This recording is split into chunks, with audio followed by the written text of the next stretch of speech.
ഒരു ഗ്യാങ്ങിന്റെ കണക്ഷനും സെറ്റാക്കിയ ഞാൻ പിന്നെ അവരോട് വർത്താനം പറഞ്ഞിട്ട് എവറി വീക്ക് 1 ഹോസ്റ്റേജ് സിറ്റുവേഷൻ അല്ലെങ്കിൽ 1 TVS സിറ്റുവേഷൻ 1000 rupees.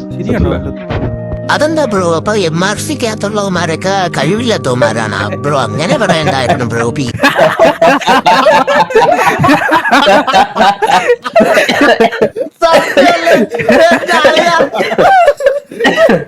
പ്ലേസല്ലേ ബ്രോ അതിലുള്ള എല്ലാം, ഇങ്ങനെ പറയണ്ടായിരുന്നു. മാസം 10,000 ബൂട്ട് ക്യാമ്പ് ഒക്കെ കൊടുക്കാന്ന് പറഞ്ഞ് കൊണ്ടുവന്ന PvP പ്ലേസ് അല്ലേ ബ്രോ അവരൊക്കെ. അത് മോശമായി ബ്രോ, അതൊക്കെ മോശമായി. കളിക്കാൻ ഇൻട്രസ്റ്റ് ഒന്നും ഇല്ലല്ലോ.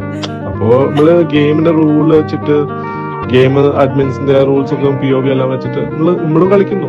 അവരെന്താ പറയണത്, ഈ സേഫ് സോണിന്റെ അടുത്തായാലും അടിക്കാം, RPG മിഡിലായാലും അടിക്കാം. ഓക്കെ, നമ്മളൊരു ഗാങ്ങിനെ ഇറക്കിയിട്ട് നമ്മൾ അതന്നെ ചെയ്യണം. അപ്പോ rules by rules, it's just a game. ഞാനും കളിക്കല്ലേ. അതെന്താ ബ്രോ അങ്ങനെ കേട്ടോ? അപ്പൊ നിന്നെ പോലത്തെ വാനക്കമ്പിക്ക് വരെ അത് മനസ്സിലായി. കൗമാരെ കൊണ്ട് ഒരു കുന്നയും ചെയ്യാൻ പറ്റൂലാണ്.